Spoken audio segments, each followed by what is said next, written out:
안녕하세요. 지혜의 유익을 제시함으로써 지혜를 추구할 것을 촉구합니다. 오늘 본문은 잠언 3장 1절에서 10절입니다. 1절. 내 아들아, 내 가르침을 잊지 말고 내 명령을 내 마음에 잘 간직하여라. 가르침은 토라입니다.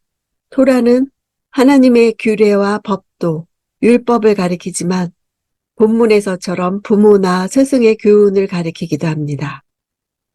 자신의 가르침을 토라라는 용어를 사용한 것은 솔로몬 자신의 교훈이 하나님의 율법과 떨어지지 않았음을 부각시키는 것입니다. 2절.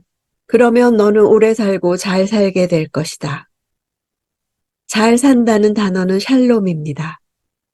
단순히 외부와의 분쟁이 없는 상태만을 의미하는 것이 아니라 모든 것이 완전히 충족되어 마음의 화평을 누리는 것은 물론 외부와도 조화로움을 유지하는 가장 이상적인 삶의 상태를 가리킵니다.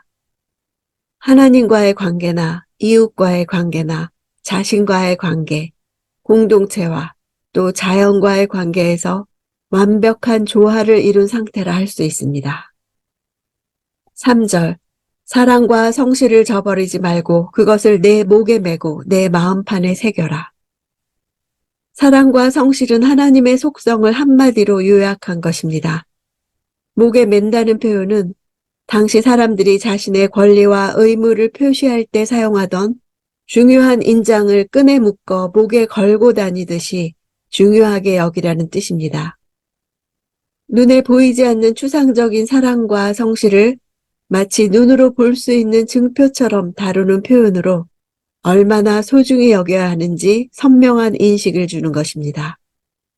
마음판에 새기라는 것도 한번 돌이나 나무나 금속 등으로 된 판에 새겨진 글자들이 지워지지 않듯이 마음에 새겨 잊지 말라는 뜻입니다. 4절. 그러면 내가 하나님과 사람 앞에서 사랑과 귀중히 여김을 얻을 것이다. 하나님과 사람이 함께 쓰인 것은 하나님과 사람 그 어느 한쪽도 무시되어서는 안 된다는 뜻을 전달합니다. 귀중히 여김을 얻는 것은 다른 사람들이 보는 시각을 말합니다.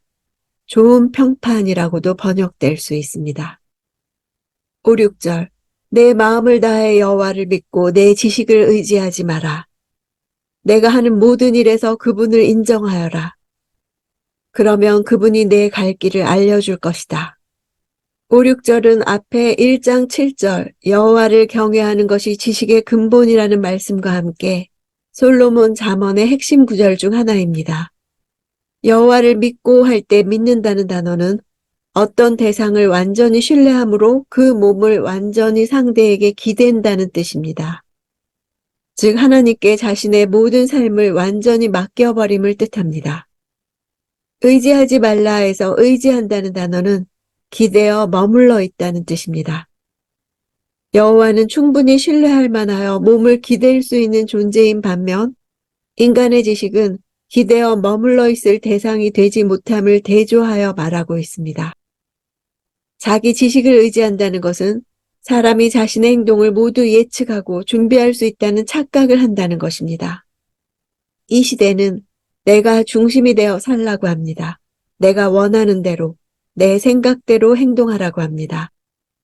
하나님에 대한 의뢰 없이 자기의 지식을 의지할 때 인간은 자기 나름대로 받은 교육이나 훈련을 통해 얻은 지식을 의지하게 됩니다. 그러나 돈을 쓰고 사람을 대하고 시간을 분배하고 일을 하는 모든 방식에서 하나님을 인정하면 하는 모든 일에서 하나님께서 친히 그 길을 지도해 주실 것입니다. 7절. 스스로 지혜롭다 생각하지 말고 여호와를 두려워하며 섬기고 악에서 떠나거라. 스스로 지혜롭게 생각함과 여호와를 두려워하여 섬김을 대조하고 있습니다. 스스로라고 번역된 단어 안에는 눈이라는 뜻의 단어가 있어서 내 눈앞에, 내 판단에, 내 의견에 라는 뜻입니다. 사사기에서 자기 소견에라고 쓰인 단어입니다. 판단 기준이 자신에게 있는 것을 보여주는 표현입니다. 스스로 지혜롭다 생각하는 것의 반대는 여호와를 두려워하며 섬기고 악에서 떠나는 것입니다.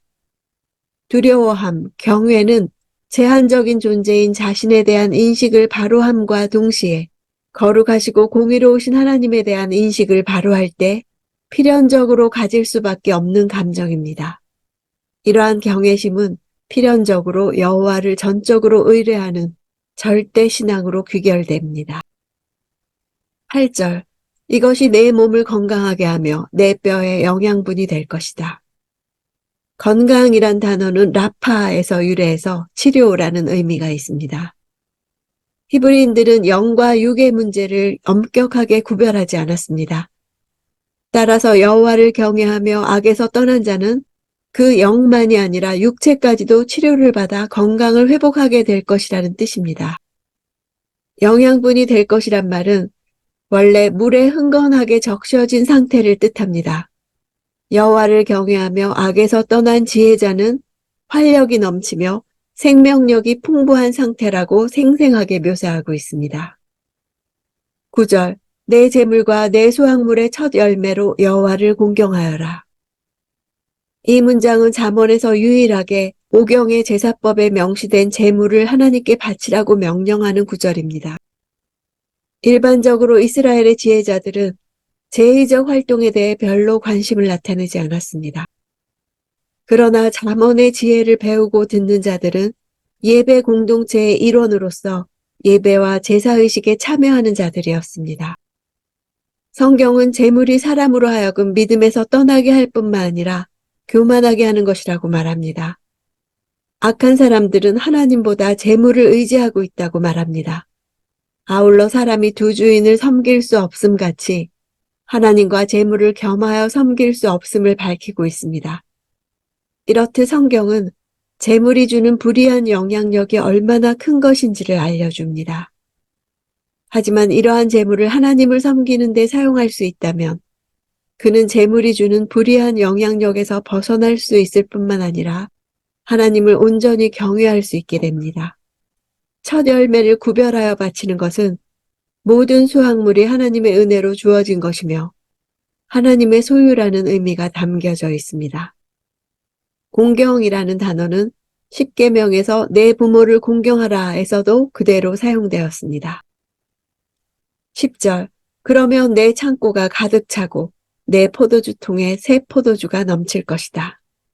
물질적 복의 상징으로 가득 찬 창고와 넘치는 포도주통이라는 매우 선명한 시각적 이미지를 사용하고 있습니다. 창고가 가득 채워지고 통에 포도주가 넘친다는 표현은 풍요로운 수확을 연상시키며 추수기에 이른 농경사회의 이미지를 떠올리게 합니다. 넘친다는 단어는 뚫다라는 뜻입니다. 포도주가 통을 뚫고 넘치는 듯한 이미지를 연상시킵니다.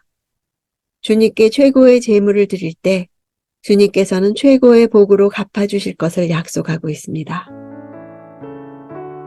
마음을 다해 여호와를 신뢰하고 자기의 지식을 의지하지 않는 것은 지혜로운 사람의 특징입니다. 하나님을 믿는 사람도 다른 것을 신뢰할 수 있습니다. 그것이 그 사람의 진짜 신입니다. 그렇게 살면서도 평소에는 그런 줄도 알지 못합니다. 가정이나 직장에 무슨 일이 터져야만 비로소 하나님보다 그것이 자신에게 훨씬 중요했음을 깨닫습니다. 마음에 품은 사실상의 신뢰 대상은 재산일 수도 있고 직업일 수도 있고 가족일 수도 있습니다. 그 대상이 위태로워지면 우리는 지나치게 동요하고 불안해하고 분노하고 낙심합니다. 그것이 우상이 되어 우리의 판단을 흐려놓고 정체성을 잊게 만듭니다. 마음에 우상을 품으면 어리석어집니다. 우상을 무너뜨릴 최고의 약은 복음입니다. 예수님을 믿어 값없이 의롭게 되면 성공과 성취와 명예와 부요로 스스로 의로워질 필요가 없습니다. 내 삶에서 하나님 대신 신이 될 소지가 있는 것은 무엇인가요? 나의 내면에 자리 잡은 우상을 뿌리 뽑기 원합니다. 오직 주님만이 나의 전부라고 고백하기 원합니다.